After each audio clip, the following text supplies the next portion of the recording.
हमारी पड़ोसन हमारे घर के पीछे गली में रहती थी और उसका मेरी बीवी के साथ अच्छे संबंध थे। एक दिन उसे किसी काम की वजह से दूसरे शहर जाना पड़ा तो वह अपनी बेटी को हमारे घर छोड़ गई। उसकी बेटी बहुत ही खूबसूरत थी। उसकी गोरी रंगत वह निहायत ही खूबसूरत थी। मैं उसकी खूबसूरती देखकर दंग रह जाता था। किसी गरीब को खूबसूरती मिल जाना भी खुशकिस्मती है। मैं उसके हुस्न को देखकर पूरी तरह पागल हो गया था। फिर मैंने एक रात अपनी पत्नी के दूध वाले गिलास में नींद की गोलियां मिला दी और फिर उसको वह दूध वाला गिलास पिला दिया, जिसे वह पीकर गहरी नींद में चली गई। मैं उठकर उस लड़की के कमरे में आ गया और फिर उसके बाद जो मैंने उस लड़की के साथ किया। खूबसूरत औरत हमेशा एक मर्द की कमजोरी होती है, जैसे वह ना चाहते हुए भी उसकी तरफ खींचा चला जाता है। और फिर खूबसूरत लड़कियों की तो बात ही कुछ अलग होती है। बहुत से ज़्यादा खूबसूरत और कशिश औरतें तो खुद ब खुद मर्द भी उसकी तरफ बढ़ने लगता है। मेरे साथ भी कुछ ऐसा ही हुआ था। हमारी पड़ोसन को अचानक किसी दूसरे शहर जाना पड़ा। उसकी बेटी का स्कूल में पेपर चल रहे थे, इसलिए जाते हुए अपनी बेटी को हमारे घर मेरी पत्नी के पास छोड़कर चली गई थी। उसकी 16 साल की बेटी, जिसका नाम कोमल था, उसे देखकर मेरे अंदर एक हलचल सी मच गई थी। मैं जब भी घर आता हूँ मेरे आगे पीछे होती, मुझे कभी पानी देती और कभी मेरे पास बैठकर बातें करती। उसकी उस अदा ने मुझे बहुत परेशान कर दिया था।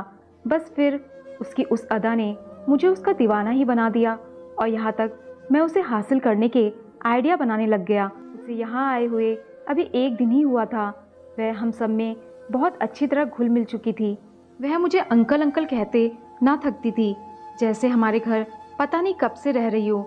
मैंने भी उसे बहुत ही प्यार से अपने घर में रख लिया था। उसकी खूबसूरती ने मुझे पागल ही कर दिया था। इतनी खूबसूरत लड़की मैंने आज तक ना देखी थी।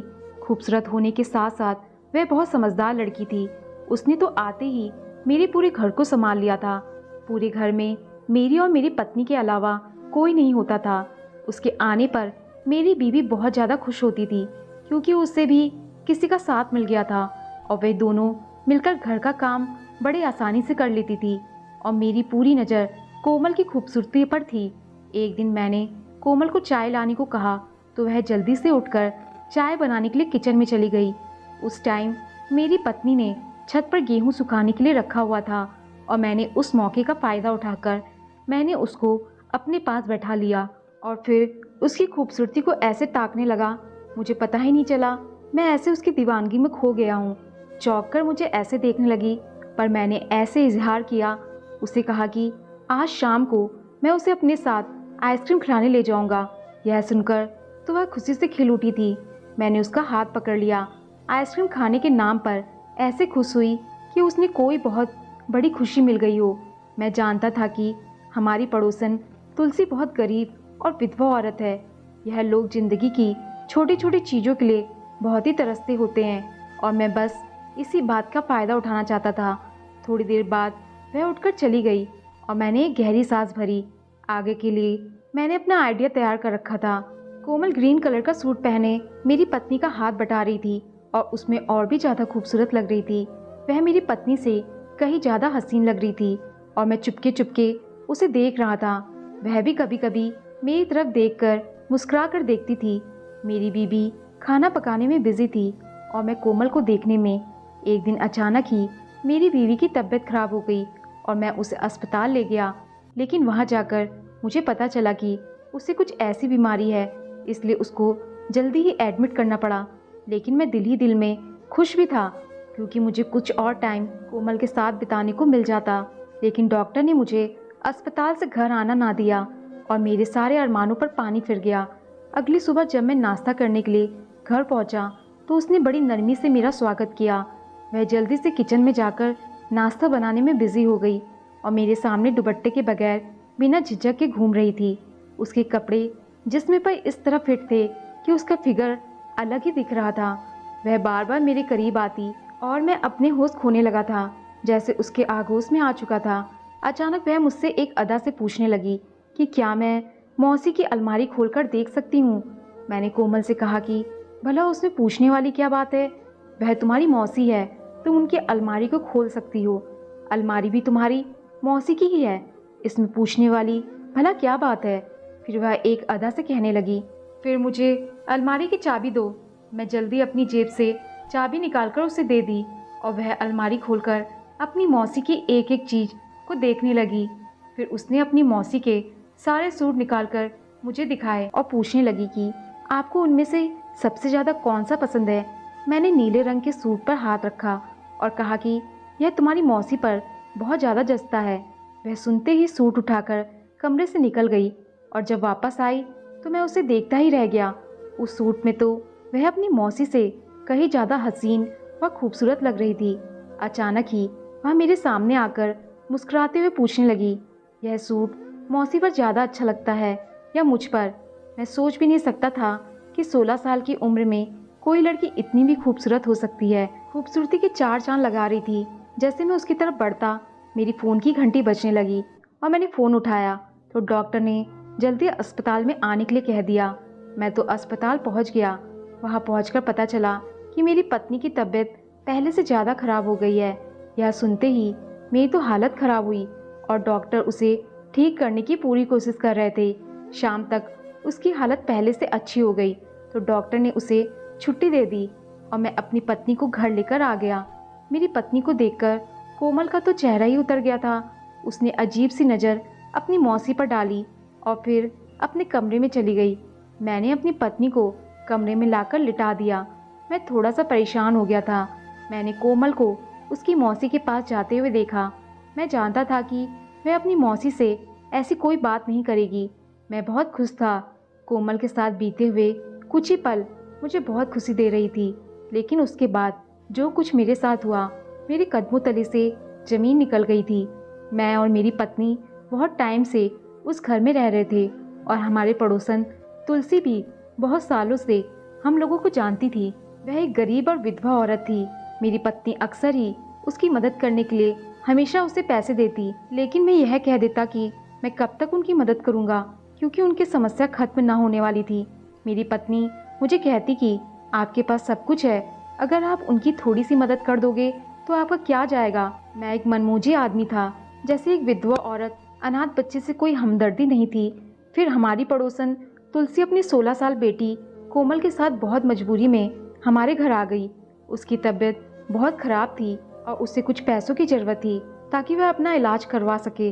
लेकिन मैंने अपनी बीवी को कहकर डांट दिया कि तुमने उन गरीबों को सर चढ़ा लिया है। उनका जब दिल चाहता है यहाँ पैसे मांगने हमारे घर चले आते हैं। हमने कोई लंगर खाना नहीं खोल रखा। मेरी पत्नी के पास जो थोड़े बहुत पैसे थे तुलसी को दे देती थी और अपने तौर पर उसकी जितनी मदद कर सकती थी। कभी उस दिन के बाद तुलसी हमारे घर पैसे मांगने नहीं आई थी और मुझे बहुत सुकून हो गया था। लेकिन मुझे क्या खबर थी कि एक दिन मुझे इस बात की सज़ा मिलेगी। मैंने अपने हाथों से ही खुद अपनी कब्र खोद ली थी। कोमल तो उस टाइम 16 साल की बच्ची थी। उसने मेरी सारी बातें सुनी और इसलिए उस दिन के बाद उसने कभी अपनी माँ को हमारे घर पैसे के लिए नहीं आने दिया। वह बहुत कम उम्र में ही बहुत समझदार हो गई थी, क्योंकि उसके सर पर बाप का साया नहीं था। जब मैंने अपनी पत्नी से कोमल की माँ के बारे में कड़वी बातें की तो कोमल ने खुद सारी बातें सुन ली थी और उसके दिमाग में मेरा एक एक शब्द बस गया था। वह मुझसे इस कदर नफरत करती थी कि वह किसी भी सूरत में मुझे अपने इंतकाम का निशाना बनाना चाहती थी। जब कोमल की माँ को अपने किसी सगे रिश्तेदार की मृत्यु में दूसरे शहर जाना पड़ा तो वह जाते जाते मजबूरन कोमल को हमारे पास छोड़ गई थी। मेरी शक्ल देखते ही कोमल को 2 साल पुराना किस्सा पूरी तरह याद आ गया और जब मैंने उसे अपने पास बुलाकर बिठाया तो उसे महसूस हो गया कि मेरी नीयत और नज़र दोनों ही ठीक नहीं है। लेकिन कोमल मुझे रोकने के बजाय मुझे अपनी तरफ खींच रही थी ताकि मैं अपनी हर हद पार कर दूं। बहुत अच्छे से मेरी गंदी नीयत को जान गई थी और इसी बात का फ़ायदा उठाते उसने खुद को मेरे सामने पेश कर दिया। रात होते ही मैंने अपनी पत्नी के दूध के गिलास में नींद की दवाई मिला दी, क्योंकि मैंने पूरी रात कोमल के साथ बिताने की ठान ली थी। थोड़ी देर बाद मेरी पत्नी को गहरी नींद आ गई और मैं कोमल के कमरे में चला गया। मुझे देखकर उसके चेहरे पर मुस्कुराहट फैल गई और जैसे मैं उसके करीब गया तो वह 2 कदम पीछे हट गई। मैं अपनी हर हद से पार होने लगा और आगे बढ़ने लगा और वह अपने आप को बचाने के लिए मिन्नतें करने के लिए हाथ पांव चलाने लगी और जैसे ही वह मुझसे आज़ाद होने की कोशिश कर रही थी, लेकिन मैंने उसको हासिल कर लिया। जब मैं उसके कमरे से निकलने लगा तो कोमल ने साइड टेबल पर खड़ा मोबाइल फ़ोन उठाकर मेरी तरफ बढ़ाया और यह देखकर तो मेरे रोंगटे खड़े हो गए। उस मोबाइल में मेरी पूरी वीडियो बन चुकी थी, जिसमें ऐसा लग रहा था जैसे मैंने उसके साथ कोई ज़बरदस्ती की हो। कोमल जिस अंदाजे से धक्के मार रही थी, ऐसा लग रहा था जैसे वह खुद को मुझसे छुड़ाने की नाकाम कोशिश कर रही थी। मैंने हैरत से कोमल को देखा तो मुस्कुराकर कहने लगी, यह वीडियो इस मोबाइल पर नहीं है बल्कि उसकी माँ के मोबाइल में भी पहुँच चुकी है, और अगर अब मैं अपनी पत्नी के सामने अपनी इज्जत बनाए रखना चाहता हूँ तो खुद ही उनकी मदद करूँगा। कोमल बड़ी नफरत से कह रही थी कि एक अनाथ बच्चे की मदद करने में तो हमारी जान निकल रही थी और एक अनाथ बच्चों को तुम हासिल करना चाहते थे। कोमल की बातें सुनकर मैं तो हक्का बक्का रह गया। वह एक आइडिया के तहत इस घर में आई थी, यह तो मैं सुनकर सोचकर ही हैरान रह गया। कोमल कह रही थी कि कोई भी औरत खुशी से अपने जिस्म का सौदा नहीं करती, बल्कि उसके हालात उसे यह करने पर मजबूर कर देते हैं। कोमल कहने लगी कि जब उसके घर कुछ खाने को नहीं होते थे और हम एक टाइम की रोटी को ही तरसते थे, तब मैंने उसकी मदद करने से साफ मना कर दिया था, जबकि मेरे पास पैसे की कोई कमी नहीं थी। वह कहने लगी कि जब आपका मेरा जिस्म चाहिए था तो मुझ पर पानी की तरह अपना पैसा लुटाने को भी राजी हो गए। अब तो तुमने क्या करना है यह सुन लो। अब हर महीने मेरे घर का खर्चा पूरी तरह तुम उठाओगे, नहीं तो मैं यह वीडियो तुम्हारी पत्नी को दिखा दूंगी और तुम पर रेप केस भी कर दूंगी। कोमल की बात सुनकर मेरी तो जान ही निकल गई, क्योंकि मैं सोच भी नहीं सकता था कि यह बात कभी मेरी पत्नी को पता चले। मैंने कोमल से कह दिया कि मैं हर महीने उसकी पूरी मदद करूंगा, लेकिन कोमल ने एक शर्त और भी रख दी, जिसने तो मेरा दिमाग पूरी तरह सुन करके रख दिया था। वह कह रही थी कि वह मेरा दूसरा फ्लैट उसके नाम करना होगा। मेरे कदमों तले से ज़मीन निकल गई और मैं लड़खड़ाते हुए कदमों के साथ अपने कमरे में चला गया। अगली सुबह कोमल की माँ आकर उसको अपने साथ ले गई, लेकिन कोमल जाते जाते मुझे धमकी देकर चली गई कि अब से मुझे उनका सारा खर्चा उठाना होगा, और अगर एक हफ्ते के अंदर अंदर मैंने उसके नाम फ्लैट न किया तो मेरे द्वारा किए कुकर्मों पर से पर्दा हटा देगी। मैं कोमल की बात मानने पर पूरी तरह मजबूर हो चुका था। मैंने कुछ ही दिनों में उसके नाम फ्लैट कर दिया।